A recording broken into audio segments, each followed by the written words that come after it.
Welcome to the sixth online workshop of the Streets for People Challenge. I am Aditi Subramanian, an Associate for Urban Development at the Institute for Transportation and Development Policy.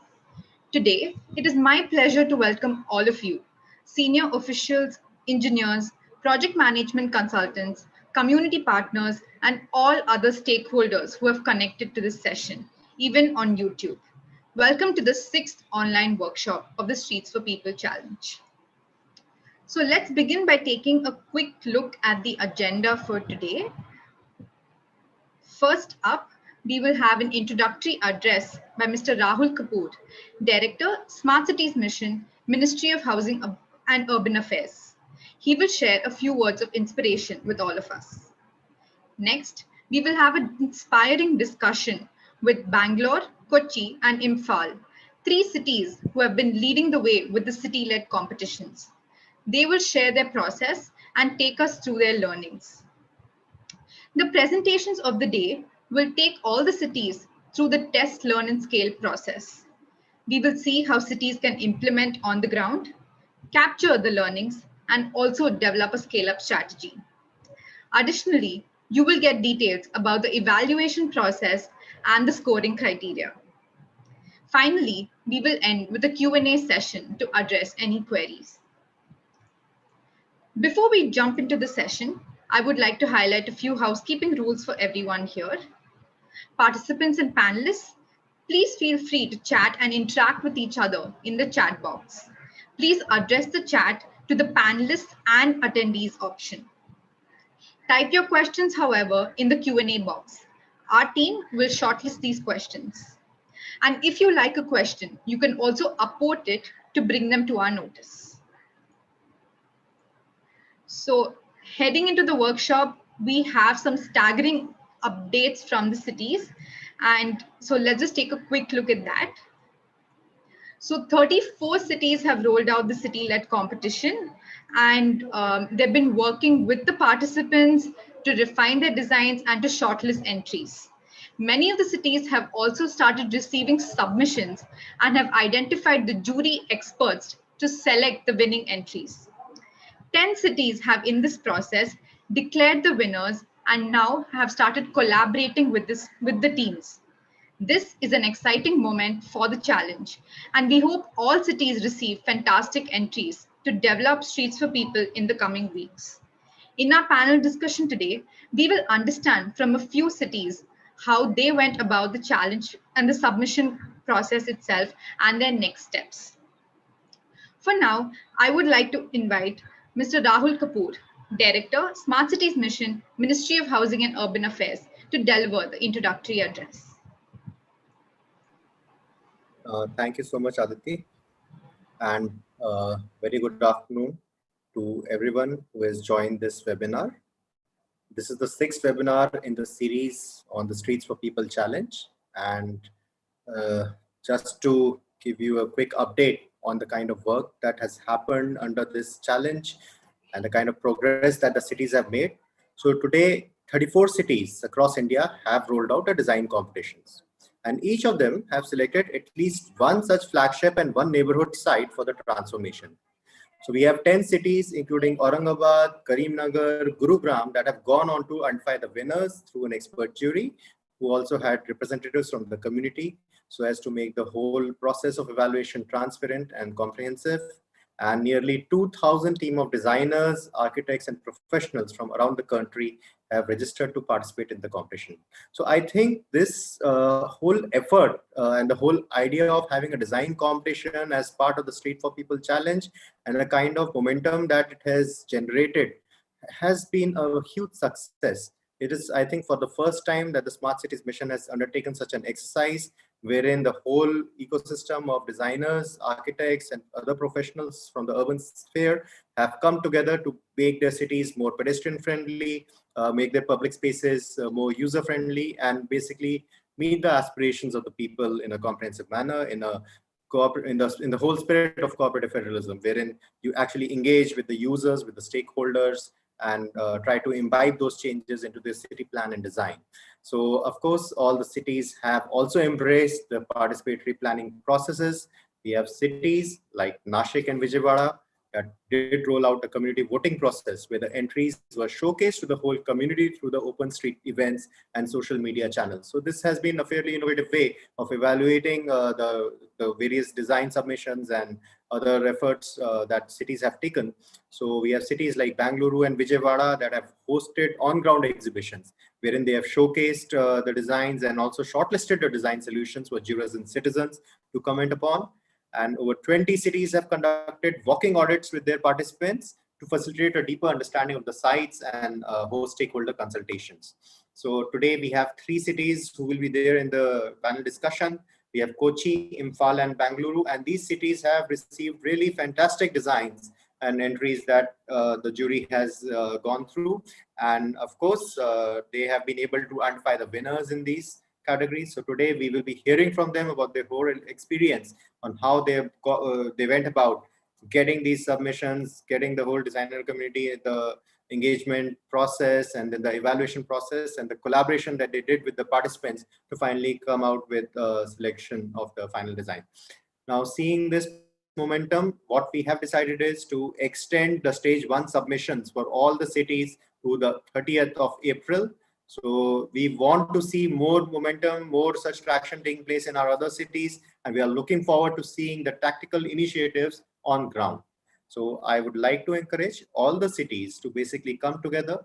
Let's work towards the pilot and scale up proposal to the deadline. Our test, learn, and scale strategy, which is fairly unique. And now this is the third challenge that is doing the similar kind of initiative. And I think it has seen a fair amount of success in our other 2 challenges as well, the Nurturing Neighborhood Challenge and the Cycle for Change Challenge. And going forward, of course, as usual, my request to all of you, please update with regard to the initiatives that you have taken. The weekly updates are very important to connect with not only the people, but also, as you understand, the people's representatives, the parliamentarians, the various ministries who work with us. So these inputs go together in creating the kind of story that we would like to communicate, the kind of positive advocacy that we want to basically communicate to the whole stakeholder environment. And the reason is that unless you show some kind of positive momentum around such kind of campaigns, the adoptability of such campaigns get affected in equal proportion. So it's very important to gather some kind of momentum around these updations and these recording or documenting these initiatives. So with that, I will stop here, and I really look forward to hearing from the 3 cities who are there today as part of the panel. I encourage all of you, please consider this as a great opportunity to bring about the transformation that we all desire from a citizen's perspective, from a user's perspective. So as city administrators, we are in that position where we can make that change. We have been given that power and authority to take these things forward. And yes, whatever is there within our domain, we will try to do that to the best of our abilities. So let's put our best foot forward, coming together, working together, learning from each other, and make the best of this challenge. Thank you so much.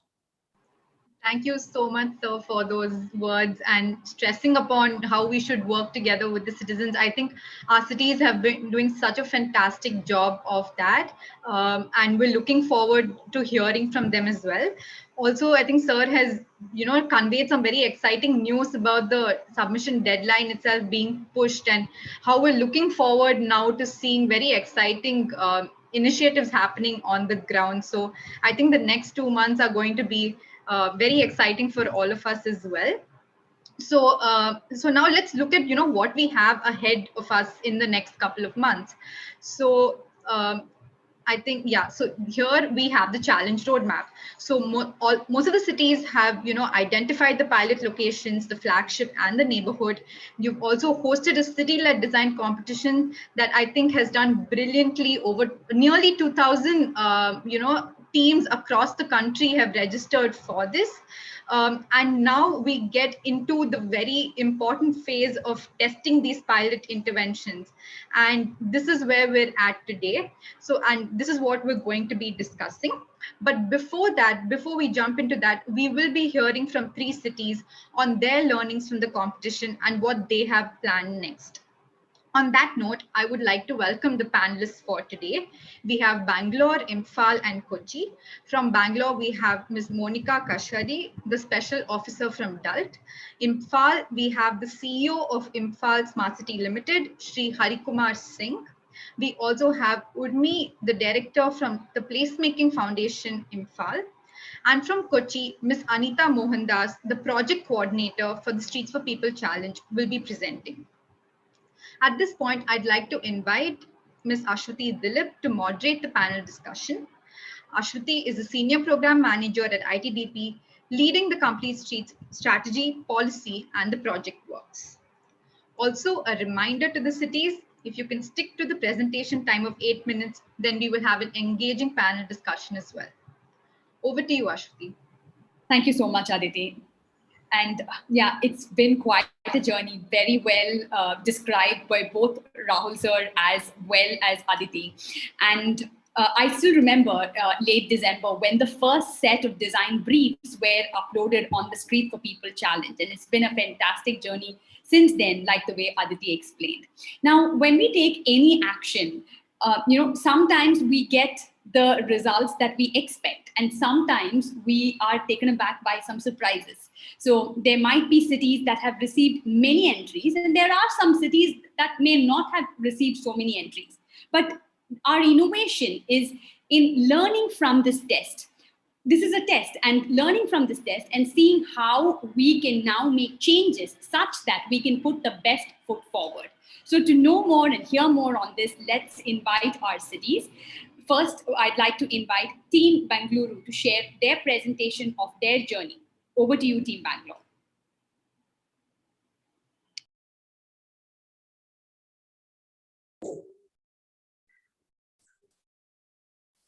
Yes, ma'am, we can hear you. We can see you. Yeah. And your presentation is up as well. Thank you. Thank you for having us on board. Bangalore will be presenting our learning for Street for People Challenge. Like others also, we have put up our design brief somewhere. We were ready with the design brief in December, and the journey has started. And this is what we are going to present today. The introduction, the agenda that I will be laying forward will be just giving you a brief introduction of our projects that we have taken, the working audit, how we engaged with the participants, evaluation process, and what we are now proposing to do next. With respect to competition, we identified two sites. The first site, which is our flagship site, is Jayanagar 10th Main.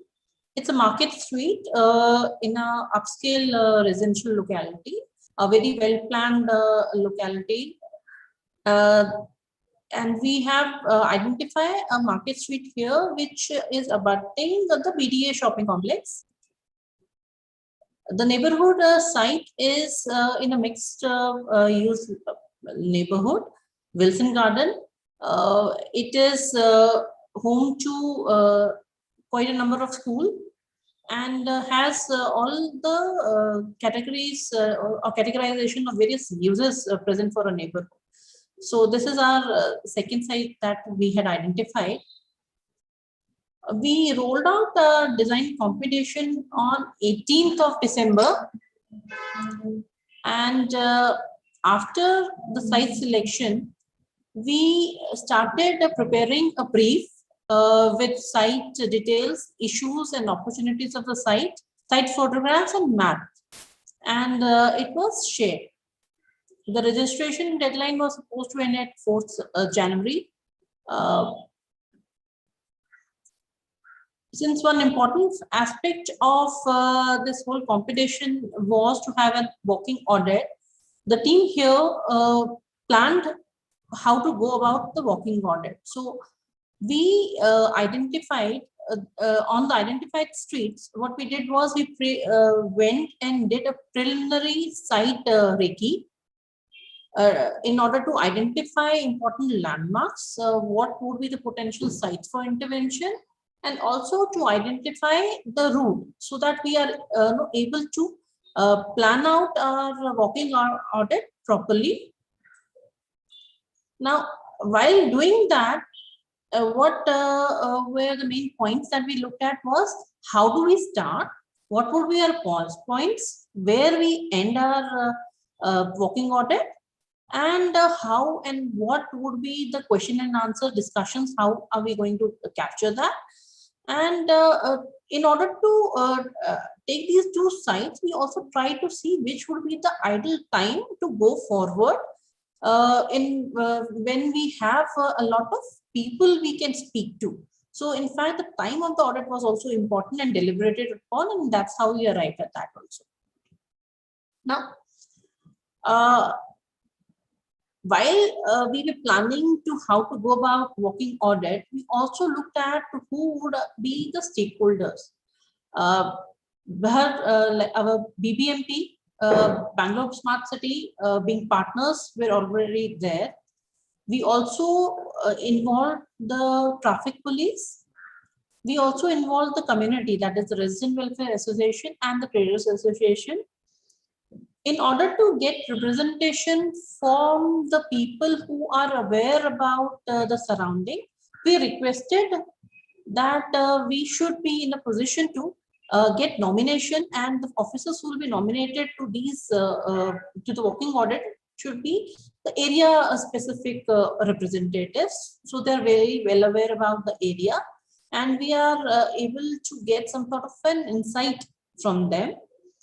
After the stakeholders were identified, we sent invitation mails to all our registered participants with details of the walking audit, which would mean the time of the day the audit will take place, the route map that has been finalized, as well as the agenda.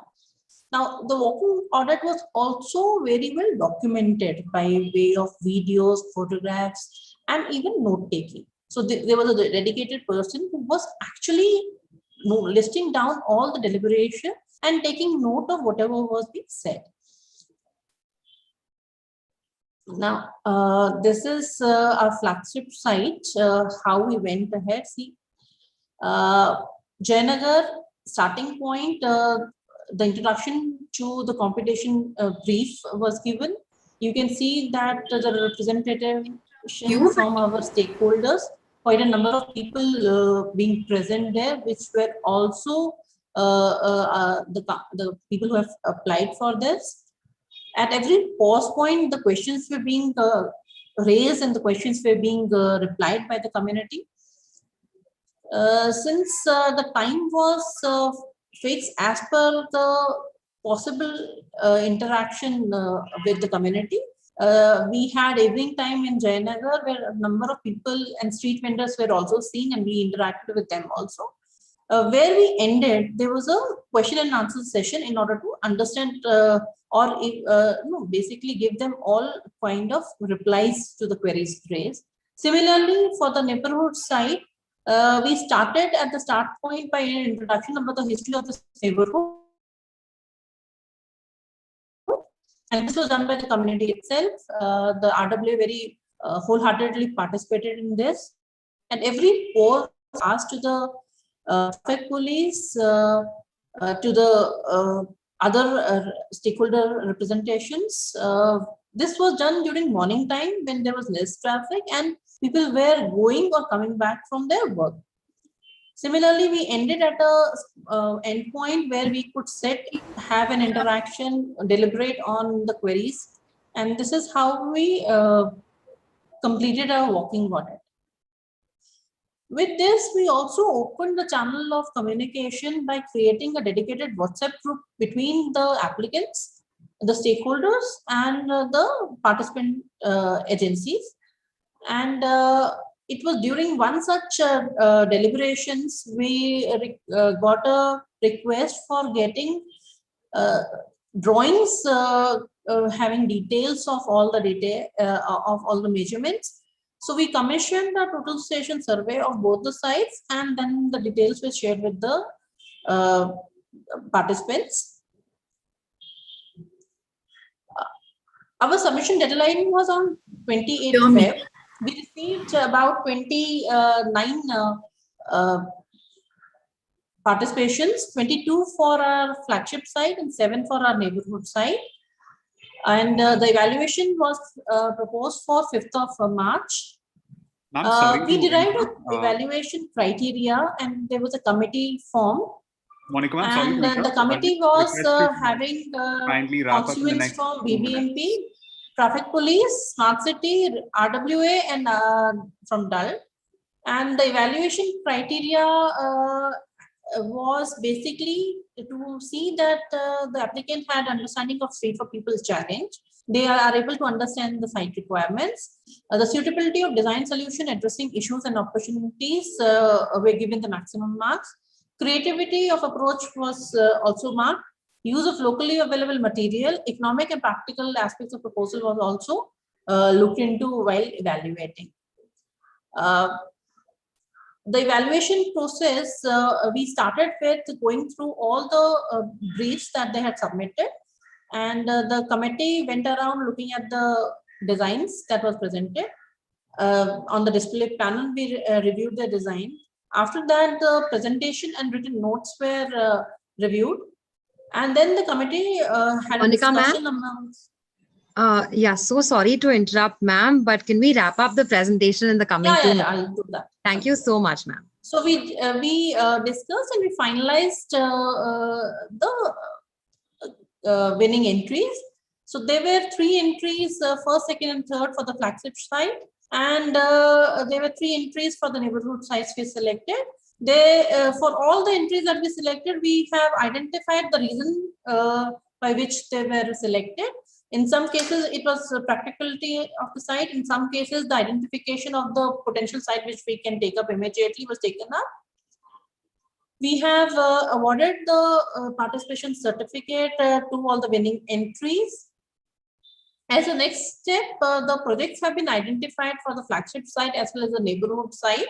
And now we are in the process of interacting with the winning participants and the stakeholders to build a consensus and to understand the site limitation and take this challenge for culmination by testing these proposals on ground. We're also examining how these can be dovetailed with the ongoing projects. So we are targeting 20th April as our by the time we will implement the proposal and see whether we are able to test the solutions that have come forward. So, thank you. Thank you so much, ma'am.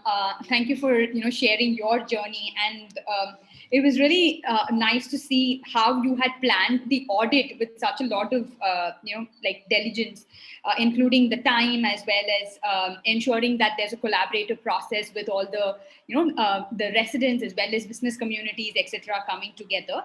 What I wanted to know is, I also noticed, which is a very important and a good thing, that as you are refining these designs going ahead, you do plan to have interactions with the business communities, markets, etc. So was there any any sort of concerns or pushbacks that were raised by the local residents or market associations as this process was going on?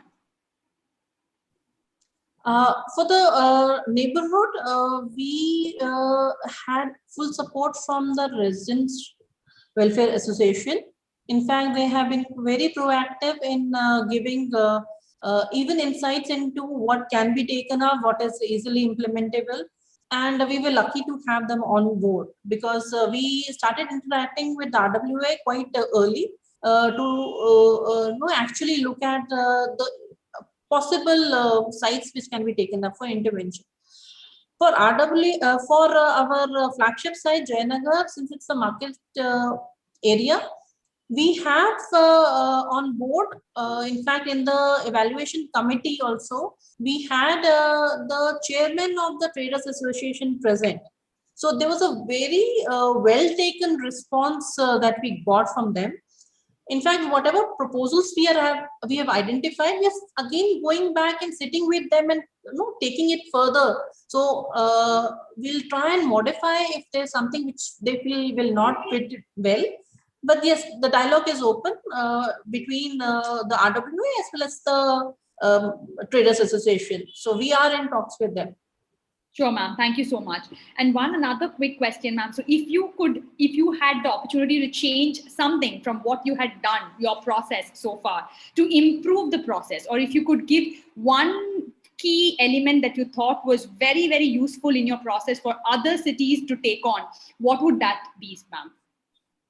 So if we want a fulfilling solution, we realized that we did not had those great drawings that we shared initially for them to come up with proper proposals that can be bridged in. Because after total station survey, when we gave them the survey details, we have seen the analysis come out very well.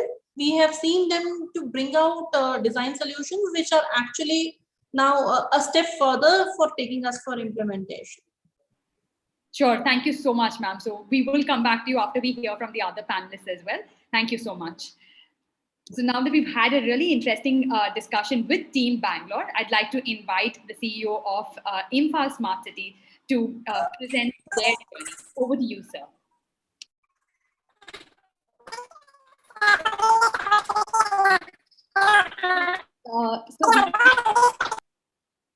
Sir, we can't hear you, sir. It's not clear. Do you think that maybe, yeah, can you just try once again, sir? No, sir, it's not clear. Do you think if you just maybe, join once again, if you just sign off and join once again, that might be the best way?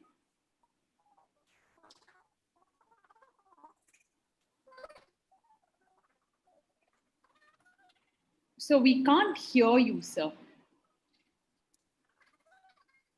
Ashwati, I think we can go to some other city. Yeah, sure, sir. So we'll just go to Kochi and we'll come back to Imphal. It'd be great if you can just log out and log in back. Yes. Somebody can get in touch with Harikumar ji and yes, we'll do that. We'll do that. Yeah. Sure. Yeah. So until we wait for Team Imphal, welcome to Team Kochi. We'd really like to hear your journey. Yeah, hi, good evening. I hope, can you hear me now? Yes, we can hear you and we can see you clearly as well. Thank you. I'm just trying to get control. Give me control, please. Venu, will you be giving control to Anita?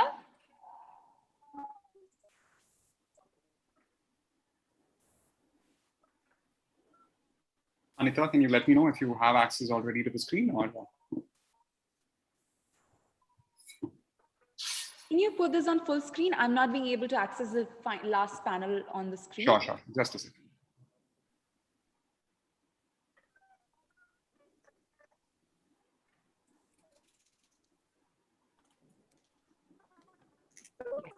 Yes.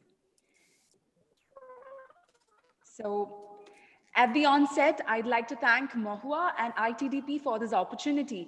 And we are living in such interesting times where the paradigm shift towards improving the quality of life of citizens is given top priority in our country. And despite having small teams, we have put in our wholehearted efforts through collaboration with other stakeholders.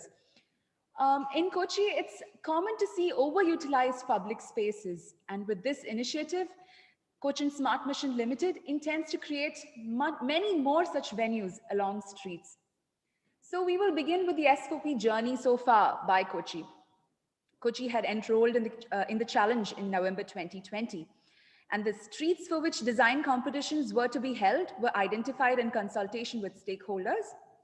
We onboarded GIZ for technical support, who have guided us through the entire process. Perception surveys were held to reach out to citizens and to prep them for the changes that are about to unfold.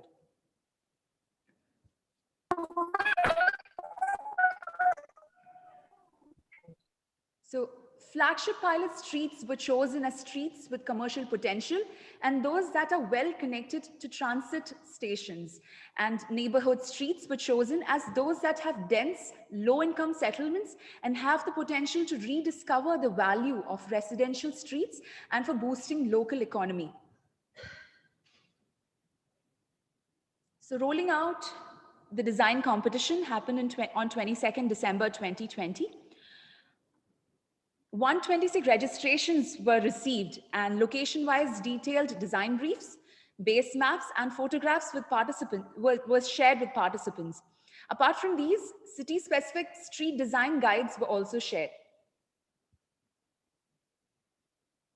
So these are a few screenshots of newspaper clippings which were shared for inviting participation.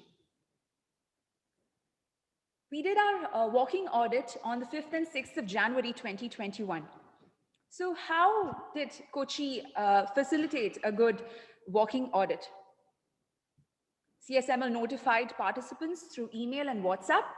Due to the restrictions of the pandemic, on the day of the walking audit, we decided to stream the walking audit online for participants who couldn't make it to the site. Quite a few participants actually turned up for the walking audit. The recorded audit videos were shared with participants who could not join offline or online at the time of the audit, and this could later be used for future reference as well. So these are a few photos of our walking audits. We also ensured that our smart city officials were there at the site to clear site-specific concerns for the participants, and all the interaction with local stakeholders during the walking audit was also captured in the video streaming. So, apart from this, we also held offline stakeholder consultations. And after these offline stakeholder consultations, we shared these notes with the participants as well. Online stakeholder consultations were also held along with people's representatives, the local residents, major architects in the area, along with the participants. And these also were recorded and shared with the participants.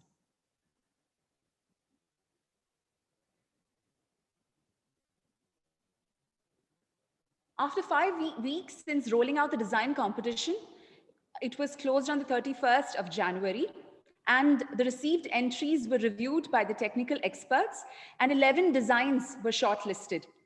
So these shortlisted teams were requested to prepare 2-minute 3D walkthroughs, which were shared on social media handles of CSML for community voting.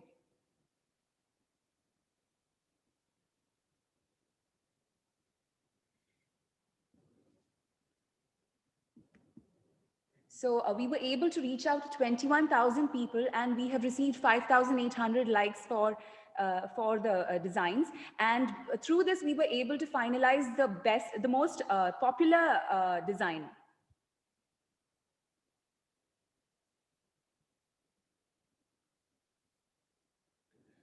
The jury.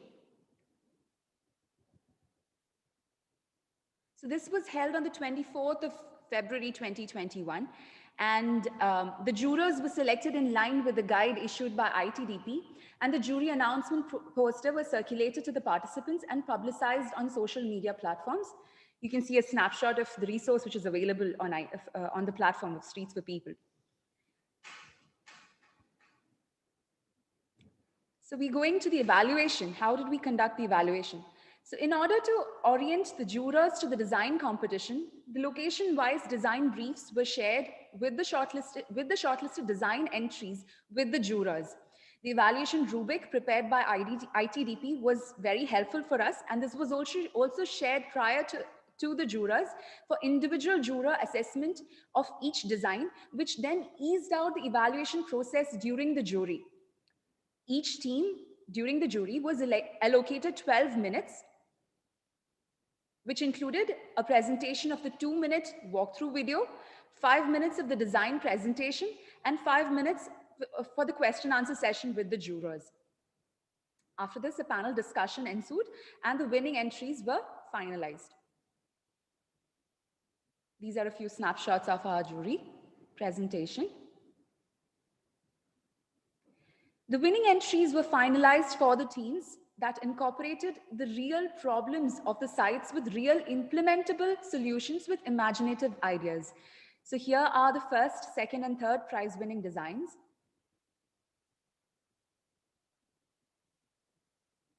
Based on community voting, the most popular design was also declared. A couple of designs which deserved jury mention were also identified. Due to the upcoming elections in the state, the code of conduct had been declared. And due to this, hosting an event was not possible for announcing the winners. So the winners were declared through major print media and put up on our social media platforms. We intend to have a formal prize distribution at the TU event after the elections. The steps ahead are as crucial as the work done so far. So as per the winning entries, we have selected one pilot flagship street and one neighborhood street for the TU event. We intend to hold stakeholder consultations with the local residents and the merchants to get their support and concurrence, which will probably be the most important part here. Permissions will have to be taken with the government stakeholders. We intend to coordinate with the winning teams to streamline the designs for the pilot. We also have the support from GIZ here. The tender documents need to be prepared for the implementation, and then the implementing agency will be awarded. The TU event will be conducted, and finally, the deliverables will be submitted. So some areas of focus which will help us in designing the streets for people for our TU event are presented here. In the pilot flagship areas, we focus on including ephemeral street shopping, festive spaces, and areas that can accommodate different activities at different times of the day. And in neighborhood streets, focus is to take up works that will rejuvenate dead spaces to safe gathering areas for people of all age groups and improve the utility of the area. Apart from this, there are also plans to introduce local activities for boosting the economy for the residents, which can be scaled up after assessing the performance. So that's it from Kochi. We hope this initiative of the ministry helps create many more streets for people. Thank you. Thank you so much, Team Kochi. It was really nice to hear about your journey over the last few months as well. It was interesting about something that I found very interesting was how you all had also streamed the online streaming of the walking audit, so that even if participants were unable to be at site, they could actually be a part of it through the online streaming, and then also take a look at the recording if that is the case. So that was really interesting. So a question that I do have for you is that you'd mentioned about how you got the designers to put together the 2-minute videos, which were then uploaded, to understand which was the popular voting. It is nice to know that the jury also had their own mentions and the best designs that for the 4 sites. But did you have any, how did you reach out to people who may not be able to go online? Did you all do any activities to ensure that this is as inclusive as it can be? Because it was quite interesting about the way you had organized discussions with stakeholders. So there were pictures of you all having discussions with maybe fishermen or local stakeholders, but how did you ensure that their voice is also captured in the popular voting? Yes. So we couldn't do this. Honestly, we couldn't do this. The reason being that our election code of conduct came into being, and we couldn't hold events to propagate this and to get community voting. We intended to put up these designs in public places where we could be there and talk to people and make them understand. But we also felt that maybe just the designs wouldn't be enough. We intended to put up these videos of the walkthroughs at major places, maybe movable screens. This is what we had intended to do, actually. But then all of a sudden, the code of conduct came in and we couldn't do it, actually. If given a second chance, we would have done this.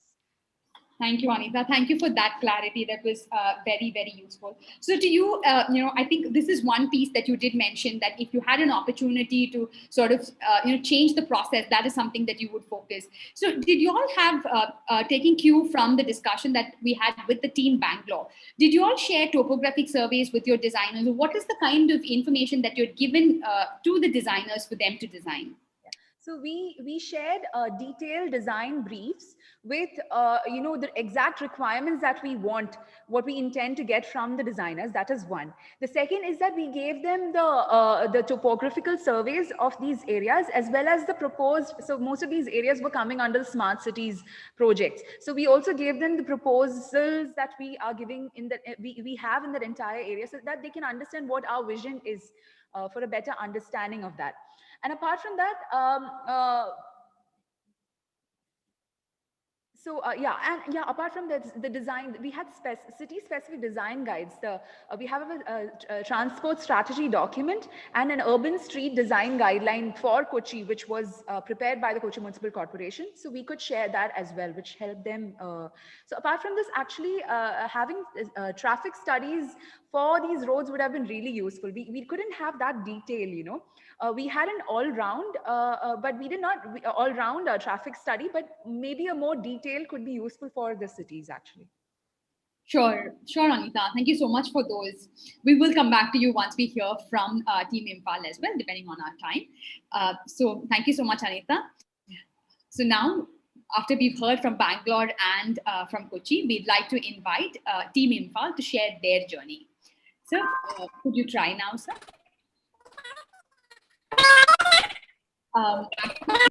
Yeah, unfortunately, it's not working. So maybe if you could try a different laptop. Urmi, if I may request you to just shift over and share your monitor with sir instead. Thank you. Yeah, we can see you well and clearly. Just the audio, if we could use the laptop, yeah, that would be useful.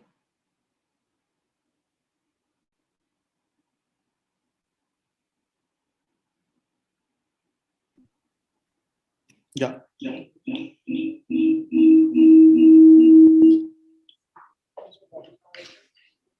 So,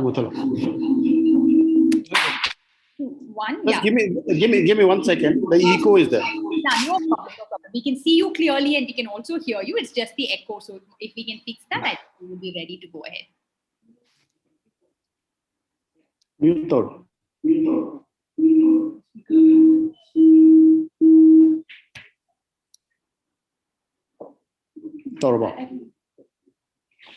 Okay. Hope I am clear now. Yes, sir. You're very clear. We can hear, see you very well as well. Over to you, sir. Thank you. Good afternoon. Good afternoon, everybody. Good afternoon, Rahul Kapoor ji, and good afternoon to all the co-panelists from Kochi and Bengaluru. I'll just give you a small opening remark. With that, I'll be requesting Urmi to continue and make the detailed presentation. Thank you for giving this opportunity in this sixth workshop for Imphal, and it's a great opportunity, and having interacting with all the panelists and other participating or participants which have joined this workshop. Imphal is the capital city of Manipur, as you already know. It's a very small city if you compare to any bigger cities like Bengaluru or Kochi. But this is one of the most important city in the Northeast, being next to Guwahati, and it has got a very long history with the cultural history or ethnic history. It runs into 2,000 years of history of Manipur. This thing. So we have a unique unique societal difference from other states or the other mainland cities, is that we have a very strong women's presentation in every sector, including economic activities, including administration, including political. In every field, our partnership with the women are almost equal. In fact, in some areas, the women are more active than the male folks. That is a very good advantage for taking up such projects which are meant for people, where we have a very good response and participation from the women. Now, with that background, I would like to highlight that we, being a small city, most part of the city is very reachable within a few minutes or a few hours, and particularly if you take a walk, it is all the entire city is walkable. I mean, it's all in a walking distance. It is just about some 30 from radius by, if you if you take a radius, it is just about 10 kilometers radius. So everywhere, every part you can either. So when smart city came out, mission came out with this is a cycle for change, then this walking street for people and all. We thought a city like Imphal should take the maximum advantage, and maximum being having the maximum opportunity with the current scenario and current setups. Before this idea of street for people came into as a part of the smart city initiative, in the very beginning of our smart city proposal, we had already projects like Mall Road, which is it's more or less a place for a street for people only, where we were encouraging only pedestrians. So that project was already it's already on, and it's almost at the coming to this thing completion, and most probably by by next couple of months that project is going to be inaugurated by Honorable CM. But when this challenge came up, the street for people came up, we thought initially the general view was that we should take up since we are taking up a project of Mall Road, why can't we take up the same place as a flagship this entry. But then we had a very conscious decision, and we had a very wide discussion among the various stakeholders. Then finally we decided that we should choose some other place, which is where we can do all the interventions, desired interventions, where the people would love to have certain activities, where it is really, you can really call it as a street for the people. That is why when we had a new site selection for the flagship this thing competition. We have already the conduct. So when we launched this competition, when we rolled it out, we had a very good support from the minister, or urban development minister, and in fact he personally present to flag off this to the city. And in fact, he participated in one of the street walkings we did for a 5-kilometer walk. The entire 5 kilometers he was walking, and that's a kind of his interest and his support and his encouragement to us. And in fact, the honorable mayor was also there while doing this exercise. So from all angles, from the government side, from the from the city corporation side, from the public side, there was a good response for this. When we rolled out the competition, it was sometime in February, middle of February. Sir, if I may request you to share your screen and the presentation. And earlier you mentioned Urmi ma'am was going to also be presenting. So if you may begin that presentation as well, sir. Thank you. Okay. So I just want to thank you once again, and I hand over to Urmi to make a detailed presentation.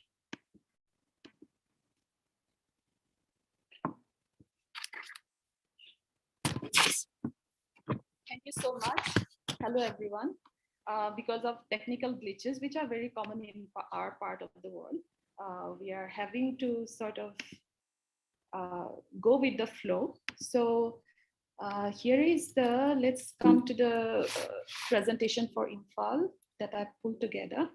So in a nutshell, if you look at the roadmap here, you'll see that we've been through, as Mr. Hari Kumar said, we've been through a number of milestones already, starting from the competition rollout on the 14th of December to where we are today. Actually, the jury session has been split into two parts. One session happened yesterday, and another is going to happen today after this session, because we want to invite the participants as well in the discussion today. So that's going on now. And after this, we will be moving on to the design refinement process, which I'll show you shortly. and pilot implementation. But I'd just like to emphasize that for small cities like Imphal, these kind of challenges and deadlines don't really make sense because we are resource starved. We have to make do with what we have available. So even we might not be able to meet the deadline, but we will continue our journey. This is supposed to kickstart an awareness, participation amongst the creative community within Imphal, which we have succeeded in doing. So it's generated a buzz and we want to continue doing it.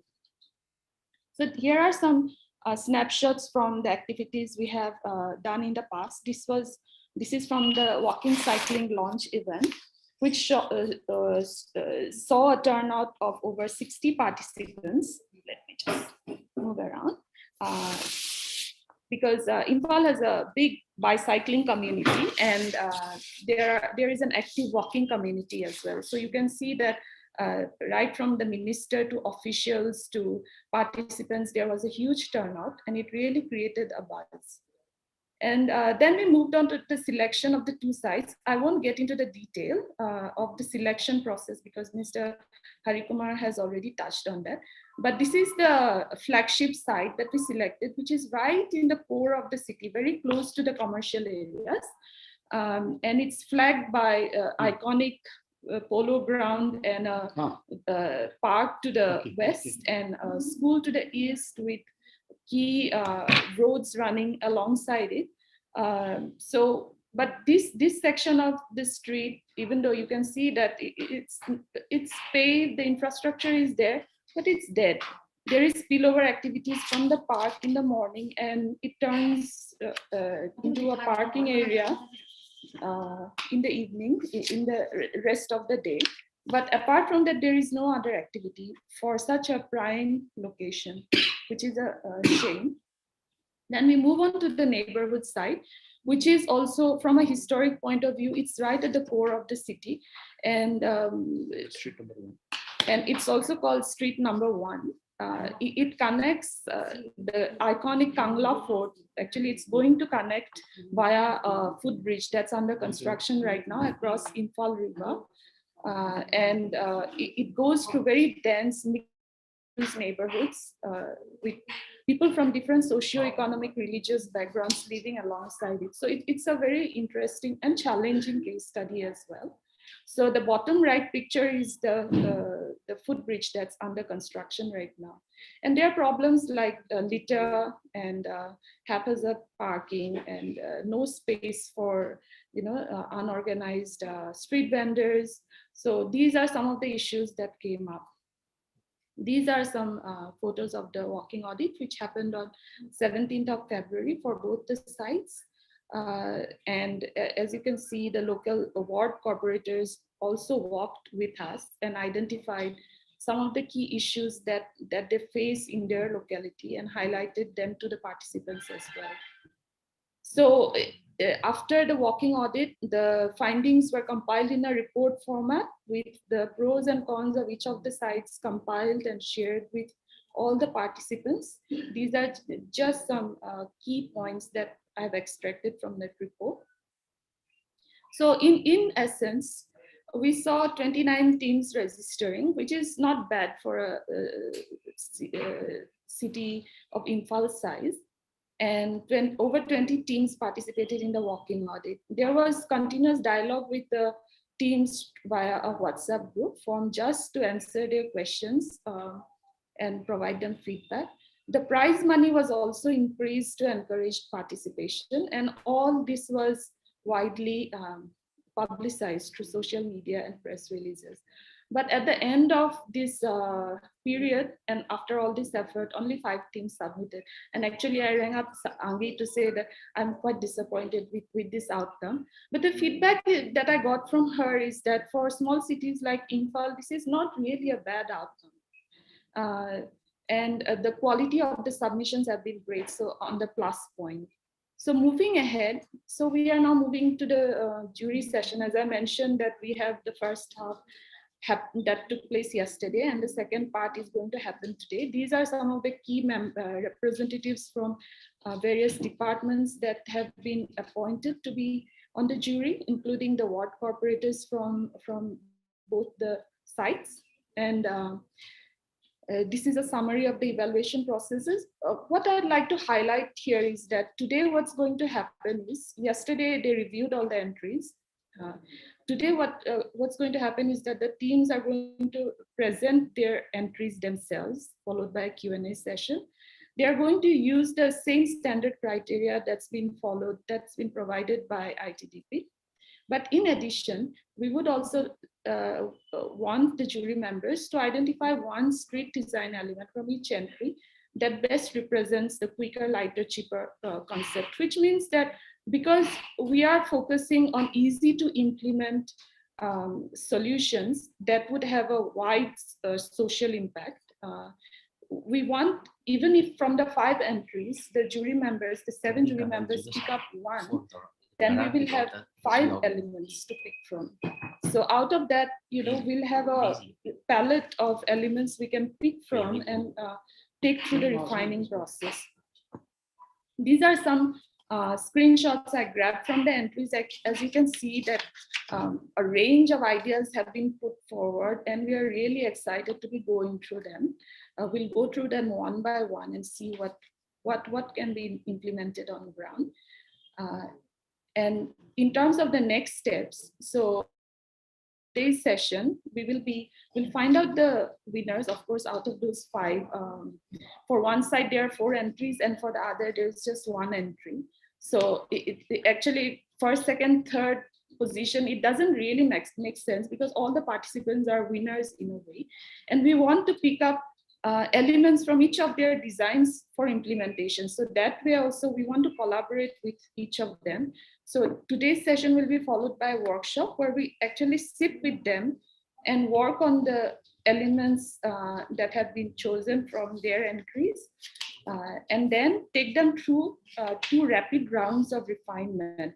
So one would be to do a focus group with stakeholders. For example, for the flagship site, we would have to talk to the local fire brigade and also to the school authorities and find a way forward. So these are some kind of rapid assessment process that we'll go through to refine the designs further, and then seek community feedback after we have really tangible, implementable outcomes. Because my experience in the past is that the more specific proposals you put forward to the community, the more specific feedback you'll get. It's not vague, it would be realistic in terms of implementation and budget. So that will bring us to the end of at least this challenge process. Hopefully we are able to meet the deadline of end of April. That's it really. That's been our journey so far. And we hopefully look forward to further engagement with the Streets for People organizing committee. Thank you so much, Urmi, as well as Sir, for joining us. And I think, it was really great to hear very honestly from the team about how initially you were thinking of just, using the mall street itself as an example for the Streets for People, and how from there you've now expanded to 2 other streets, which you've now shared with us. So only one question to start with, because you had mentioned about how it is difficult for cities like Imphal. And to the team at Imphal, what I would ask is, if you had an opportunity to change something in the process, what would that change? What would you like to? What would that change be? Because from the way I see it, I do understand that the number of entries are less, which is number 5, but Imphal does have 5 good entries, and through this process, you've been able to get your political leaders, etc., on board for the walking audits, and all of which are great, great things to have, to be able to build support politically, which is not something that generally happens. So my first question is that if you had the choice of changing this process, what would that be? As Urmi had just suggested, and what right now the jury is discussing upon, we want to collaborate all the participants, the plus points, we want to approach as a collaborative approach and make it a collective, participatory of all, not identifying one single entry, but rather than doing that, pick up the good points of each from each participant or each competitor, then let all the competitors join hand and bring out the best out of this. If that kind of process, if we can, that is what we propose to the organizers, that these changes be accepted, and that I would really yield a very good result. Yes, sir. I think this was definitely a part of of the process that we at Streets for People had foreseen even otherwise, where we said that while there might be a winning entry, there might be great opportunities in the other designs as well. And what we should do is bring together all of these winning elements and then create a design which is more collaborative and better. So we're very much with you on that front. And another piece that I also wanted to check with you is that while we look at physical interventions, it did seem that your flagship project had a lot of dead walls, etc., which was seen in the photographs. And I think that was one of the concerns as well. So are you thinking of any programming level changes to be made in order to make the space more lively and active? Yeah, definitely. That's a, in fact, these dead walls the spaces available on that. In fact, it's an opportunity for us, to bring out more, lively and more, people's friendly activities which we can take up. Because in a very while I think that, there is a lot of crowded area, this thing where you don't have much opportunity for interventions. That would be a big challenge. But here we are getting opportunities to, to get our ways, or the people's, these things, people's desires to be translated into actual implementation of these pilot projects. All right. So thank you so much for those. And the very reason that we have Imphal is for their collaborative process. And we'd like all the other small cities to take inspiration from Imphal, that if you do have a few entries, it's perfectly fine. Let's look at how we don't have a competition, but we collaborate with these different designers and we put the best foot forward. On that front, one last question to all the panelists, and I'd like to invite the team at Dalt and Kochi to join this as well. And my one question to all of you is that I did notice that there was a lot of parking on your streets. So Imphal's streets, are also, you had mentioned that right now they're being used for parking. And I'm sure that was the case in Kochi and Bangalore's case as well. So one question that I'd like you all to just very quickly give me some comments is that how do you plan to tackle parking? So maybe we can start with you, sir, and then we can go to Team Kochi and then finally to Bangalore. Definitely, there has to be some parking facilities to be created and in organized manner, because you cannot completely do away with blocking the traffic, vehicular traffic. But so what we propose to do is make it a one-way type of traffic system, since we cannot avoid we cannot stop the traffic movement. At the same time, we are proposing a parking facility conveniently located, where maybe multi-level parking, provisions can be given with other, government interventions. Since we are also looking at the same time, right now we are looking for partners for developing multi-level parkings. So that is going to be one of our challenge and endeavor to have some parking facilities in these kinds of very crowded and streets and localities around. Sure, sir. I will come back to all of that. Thank you so much for your solution. Team Kochi, would you like to share what your plans are? Yeah, so for us, there are two major approaches. So the first one would be metered parking. So most of the places attract a lot of parking because they're not paid. So pay and park would be one solution to this. The second would be there's also a pattern for parking. So during the day, many of these roads which we had identified, they got a lot of parking because of the kind of nature of usage of those roads.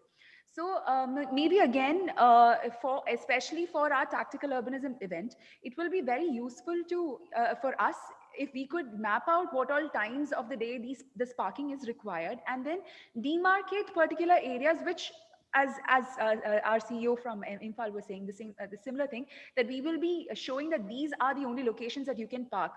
So a lot of waste areas are left out without being used. And if those areas can be paved out for proper parking, and metered parking is being implemented with regulated times, timings of the day, I think these three interventions would be most feasible for Kochi. Sure. Thanks, Anita. And team from Bangalore, would you like to share what your plans for parking are as well? Actually, I would like to add that while we identified parking as a pain point in both our sites, and we have actually identified and tried to create sites where these parking can happen. We also would like to add here that parallelly, there's a source street concept that we try to bring in as as an initiative under Cycle for Change challenge. And the evaluation process is over now, and the analysis is going on, and we have been able to get an insight into how even tactical interventions can make a difference in terms of creating these spaces. So we're trying to now take these learnings and also trying to implement it here, because these were already some sort of a intervention we thought that will be needed in these sites. Sure, ma'am. Yeah, thank you for that. So I think some of the important points that was discussed today, like for example, when Anita brought up that one, we do need to demarcate areas where we can have parking, but at the same time, we need to price parking, because we cannot give free parking, and that will only attract more and more parking.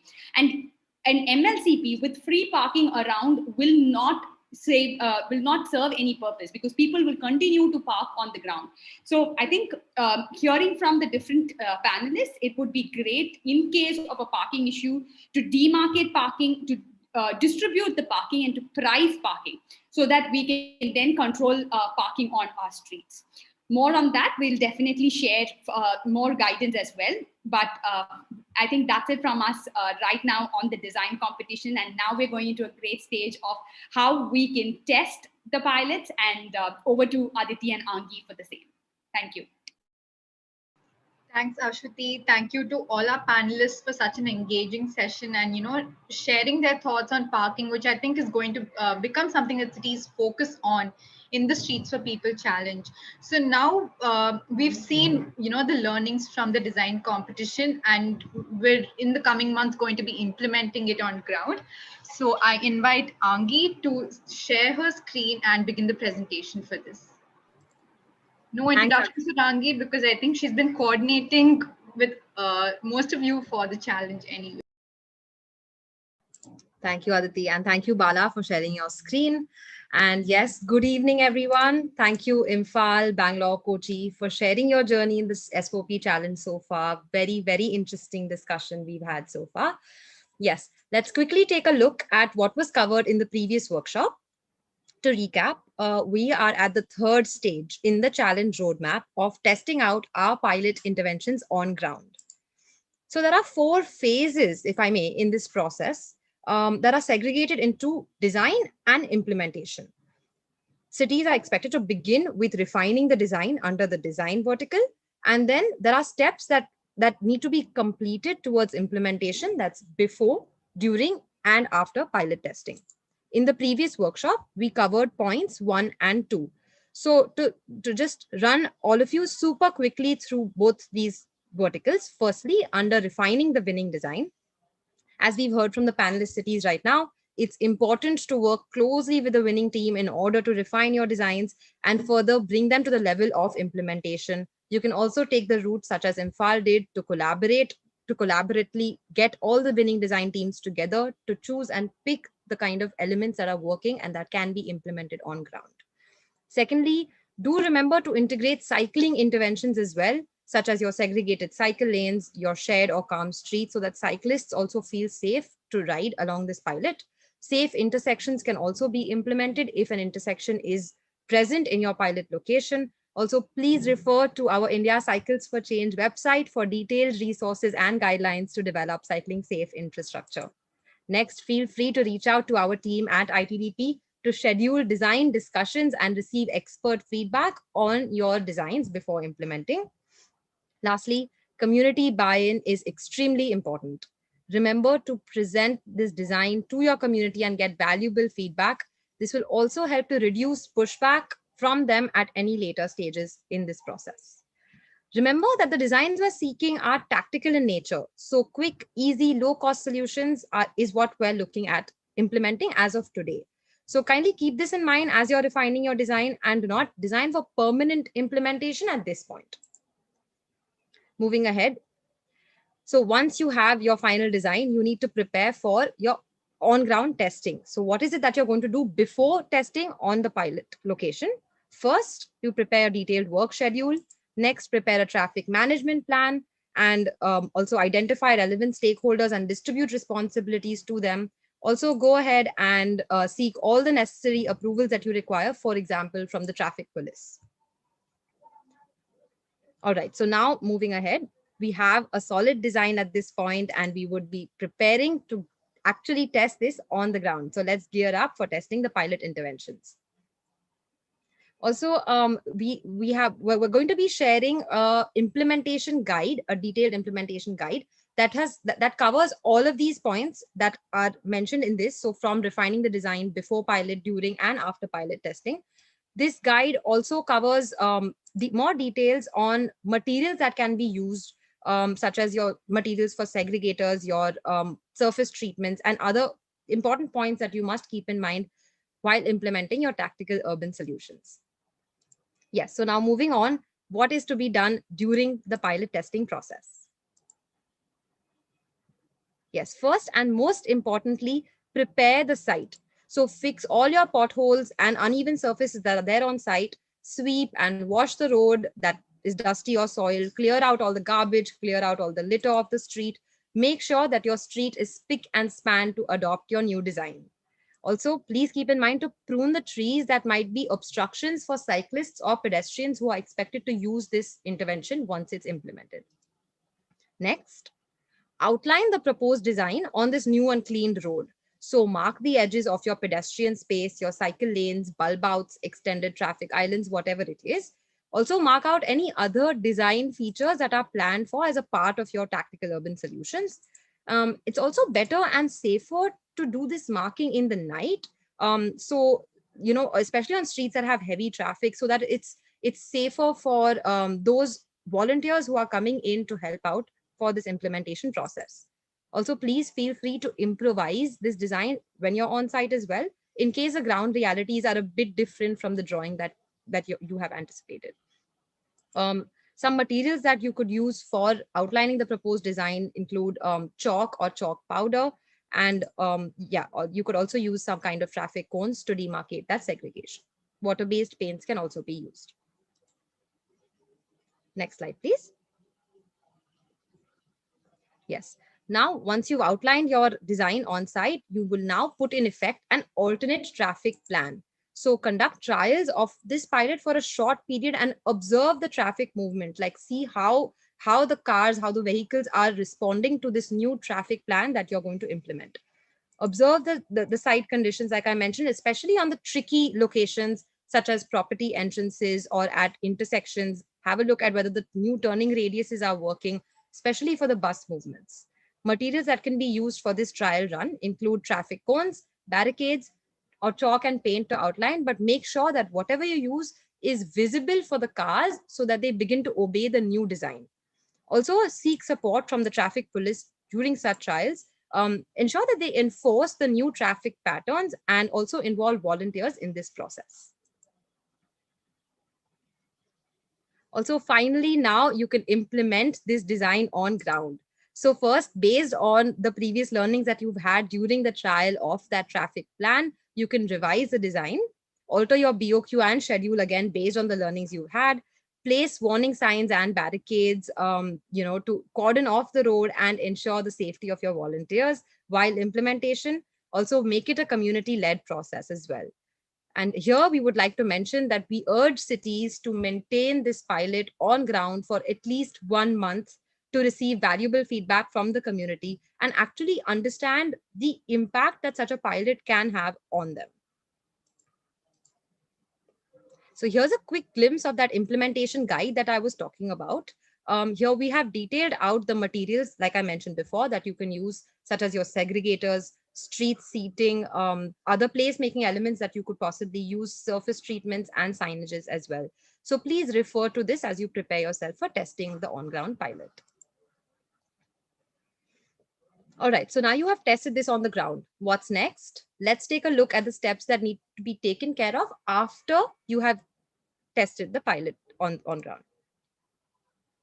Yes, so first and foremost, spread the word, let the world know, create a buzz on social media and tell your citizens about this new awesome initiative in your city. Here are some poster templates that we're sharing via this presentation. You can take these templates as you have been doing throughout the course of the challenge, update them based on your city's context, your city's name and the timings, etc. that you want to add, and spread the word, put it up on social media and let everyone know. Alongside, you can also spread the word in newspapers in local languages too, to reach out to a larger audience. And any other channels that your city has been exploring to reach out to citizens, you can explore them and let them know that this is a new cool thing that's happening in your city. Next, showcase and encourage participation. So what we're suggesting is that once you have tested this on ground, where your pilot is on the ground, you can roll out an open street campaign to launch and kickstart this Streets for People revolution. So also during this campaign, ensure that you get participation from all stakeholders, that are your shop owners, your media, resident welfare associations. And so just to make sure that, participation from these key persons would give a lot of credibility as well to your intervention. Also remember to document this intervention, like especially during all of these events through and through.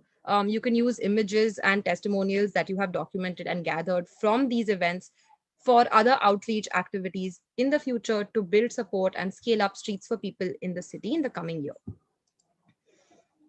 So along with creating a buzz, it's very important to also ensure that your on-ground pilot is enforced and maintained. Along with the traffic police, ensure that your motor vehicles do not ride or park on the space that is now dedicated for walking or cycling. Maintain the planters, street furnitures, any other installations that have been used for this pilot with support from the residents and shopkeepers. Make them feel like they are the owners of this space. Again, make sure to run the pilot test for at least 1 month to truly understand the ground impact that this has. And clean the site regularly. Please reapply the paint when it fades so that you can maintain this successfully and its vibrancy is also maintained throughout for the entire month that you're leaving it on ground. Next slide, please. Thank you. And yes, very, very, very importantly, documentation is critical across all of these steps in this whole process of testing on ground. This builds an impactful story and builds support for scaling up these efforts. So ensure to document the site before, during, and after the test throughout the whole process, all of the steps that we've just mentioned above. You can even shoot like a quick 10-minute video before and after testing from the exact same location at the exact same time of the day, and preferably during peak hours. Also, you can capture images again from the same vantage point so that you can capture the impact very thoroughly of before and after. Further, to dramatically showcase the impact of your pilot test, get before and after drone images of the intervention as well. So what this does is it shows a holistic bird's eye view picture of sorts and showcases the impact of your pilot at a very larger level.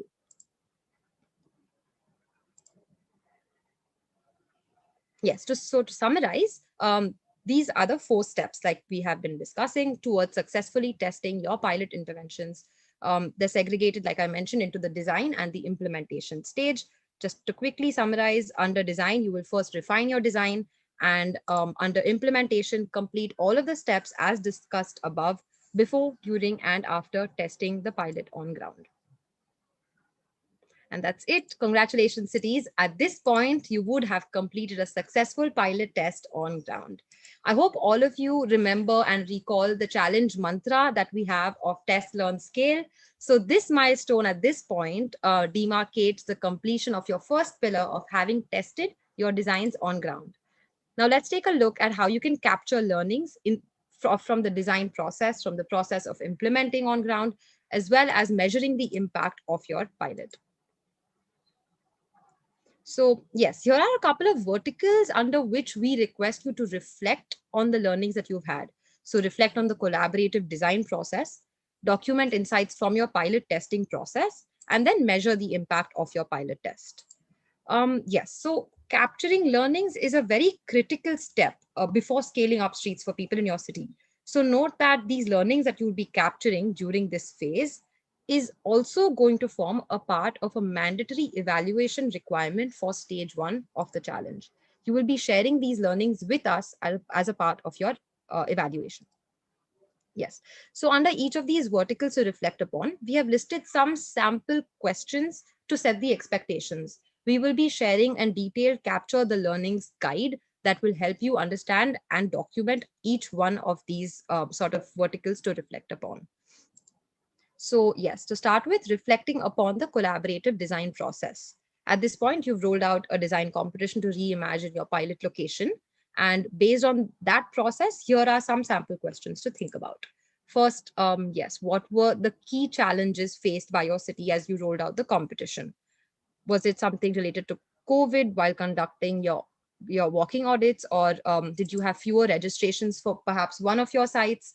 Were the deadlines too tight, and so on? So this would help you understand as you move ahead how you can improve on this process of having rolled out your design competition.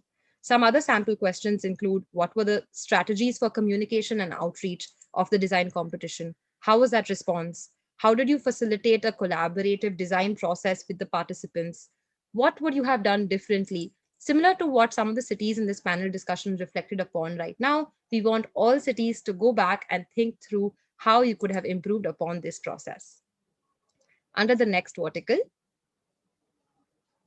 yes, under the next vertical, based on your pilot testing process on ground, some of the sample questions include: how did the design evolve from being part of a design competition entry into actually being something you can implement on ground? And what were the key challenges you faced as you refined your design? What were the roadblocks that you faced as you tested the new traffic plan? How did you tackle those problems? Who were the different stakeholders you engaged with for pilot testing? What were your strategies? How did they respond? Again, what could you have done differently? How could you have improved on this process? And what are the other innovative avenues that your city can explore to obtain funds for Streets for People in order to scale this up? And lastly, yes, measuring the impact of your pilot test. So measuring the impact is a key step to capture learnings, to build support, and to strategize your scale up for stage 2. It essentially shows you whether your pilot was successful in achieving the desired outcomes or not.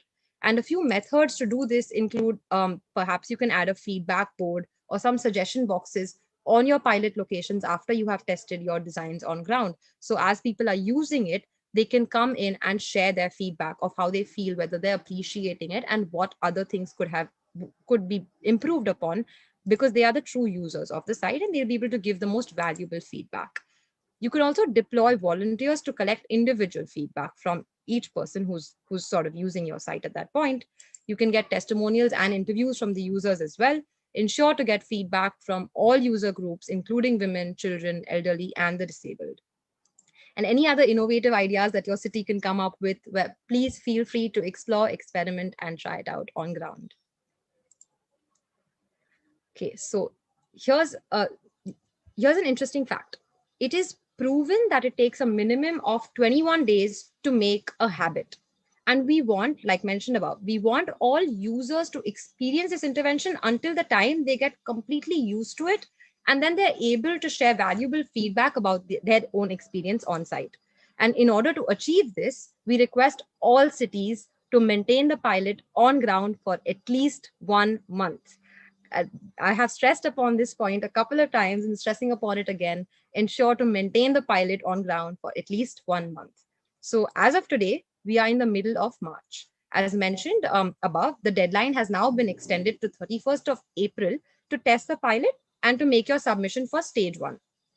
After that, cities should make the most of that month of May to capture the learnings and share them with us by the end of the month.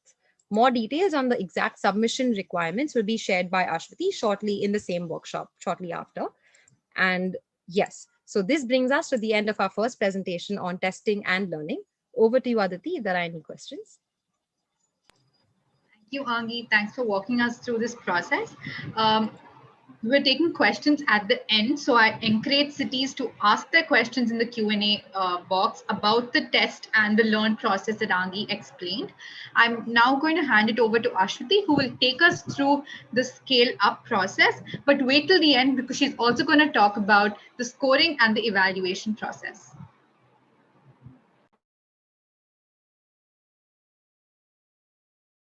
Ashwati, you're on mute.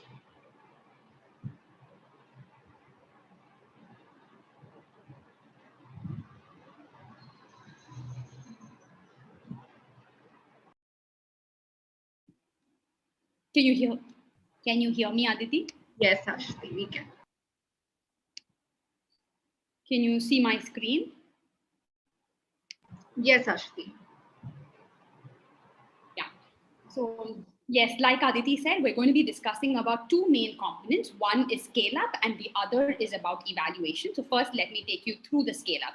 So far, we've been in this journey of identifying pilots, hosting the city-led exhibition and testing pilot interventions. And as we do that, it's a very important time in our journey to also kickstart work on scaling up these strategies.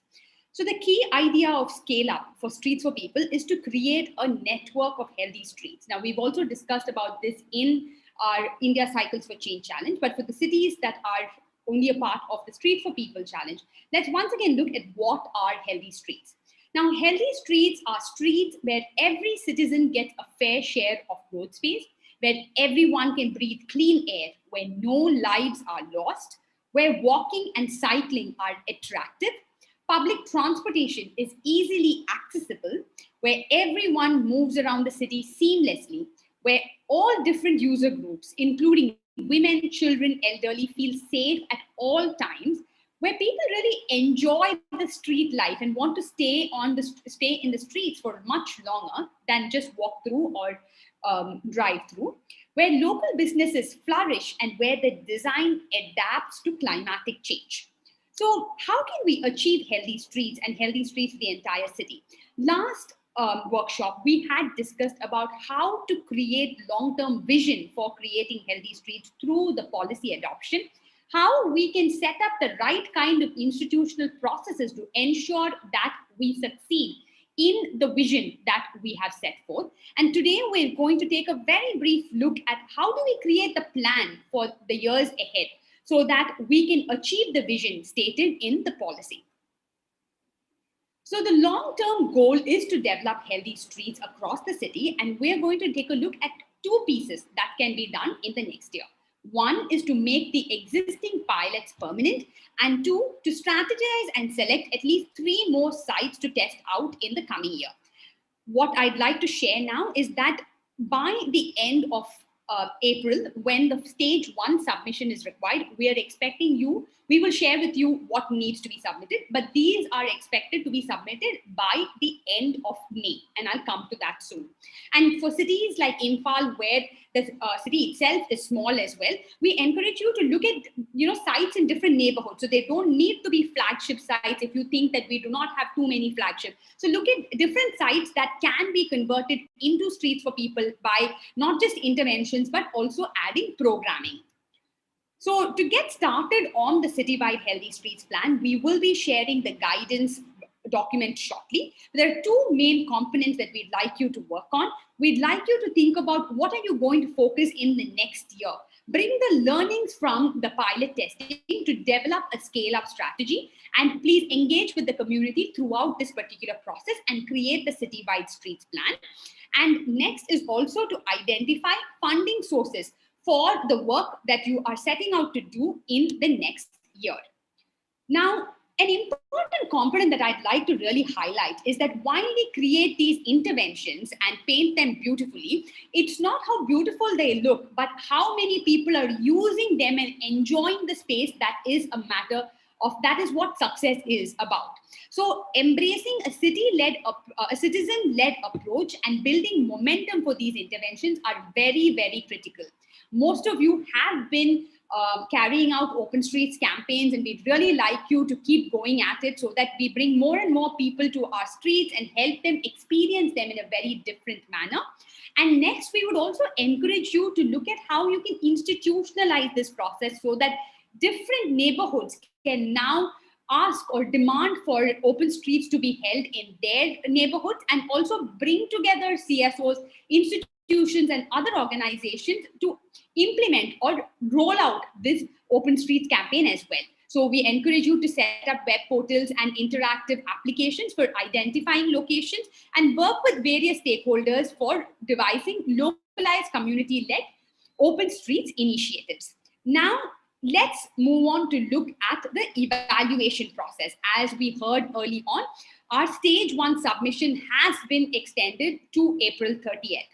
Now, this is the timeline going forward. By the end of March, we will share with you the submission template. By 30th April is when we request everyone to put together their stage 1 submissions. All cities, please put together your stage 1 submission by 30th April. And there is a 1-month window post that for you to capture learnings from your site, which you have been piloting for a month. So cities will share their learnings by 31st May. And I encourage cities like Imphal, saying that the time between 30th and 31st May as well, whatever updates that you've done, you can definitely submit it for the jury. The jury will happen early in June, and the cities will be shortlisted by end of June. But if you do not submit by 30th April, you will not be allowed to share the learnings by 31st May. So please stick to 30th April deadline. Now, when you do submit your application, your submission on 30th April, we are looking for your experience of piloting the intervention, which includes both the flagship and neighborhood pilots. We'd like to hear from you on how you have been institutionalizing your scale-up strategy through the EPICS committee, the Healthy Streets Department, as well as the steps that you've taken for Healthy Streets policy and parking policy, and also all the different initiatives that you've done under building support to get more and more citizens into all of these sites. By 31st May, you can add details of the learnings that you've captured from the site. This is very, very important. Your strategy for scale up of the Healthy Streets plan, and how are you working towards institutionalizing open streets campaigns. Here is the evaluation scoring, where there is 80 marks for the first piece, and then there is 80 marks for the scale-up strategy, 80 marks for pilot interventions, 80 marks for scale-up strategy, and then 40 marks for building support. Of course, in the first two pieces, we encourage you to, at every point, share with us how you've been engaging with the community, because participation is a very key component of our of this particular challenge. And we would also like to see how you have tested, learned, and scaled up your initiatives. So until workshop 7, we encourage all cities to work with the winning entries, select your winning entries, and then share them with us. Refine the winning designs as you are testing your pilots, and join us for design discussions. We're always there to support you if you have any questions. Plan the pilot testing with all your stakeholders. Initiate work on scale-up strategy through the institutional setup, Healthy Streets policy, as well as the parking policy, and develop a scale-up plan, and engage with the community with many more open streets campaigns. Please do not forget to send in your updates through the weekly update form. This is very, very important for all of us.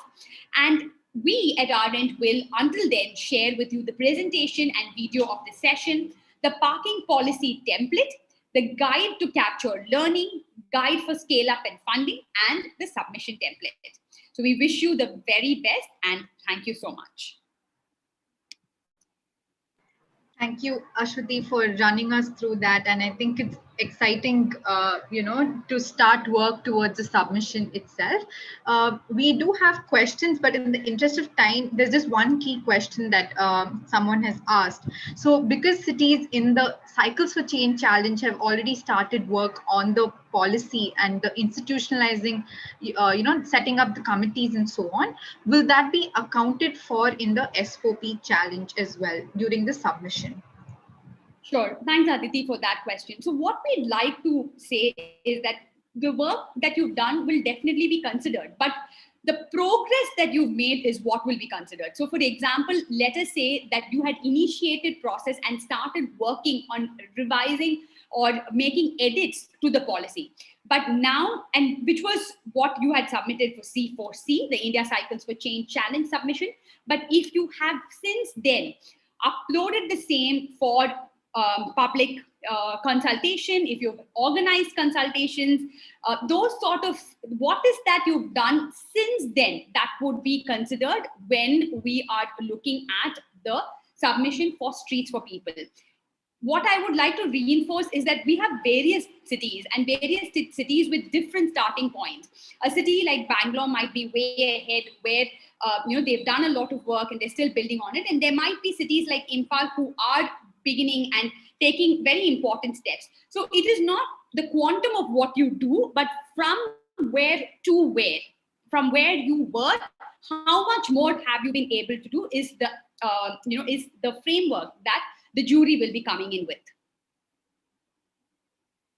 Sure, Ashwati. Sure. Thank you. I think Ashwati has reinforced a really important point about how we're approaching this challenge to, take important steps itself and towards the deadline and capture that progress and our learnings throughout it. So with that, we do come to an end with this session. Any other questions that you may have on the test learn scale process or even the scoring and evaluation, please reach out to us. We would also like to inform you that the WhatsApp group is now open for all the cities to interact, and we urge you to share your updates. Please share photos of your testing that's happening on ground, any consultations and engagements you're having with the citizens, or even if you're having social media posts and newspaper articles that are coming out, we would be very happy to see them all. So with that, we come to a wrap for this session. I thank you all, to all the senior officials, the engineers, the project management consultants, community partners, all stakeholders, and most importantly, our panelists for today, and the ones who have also tuned in from YouTube for attending this session. Thank you, everyone. Thank you so much, everybody. Wishing you the very best.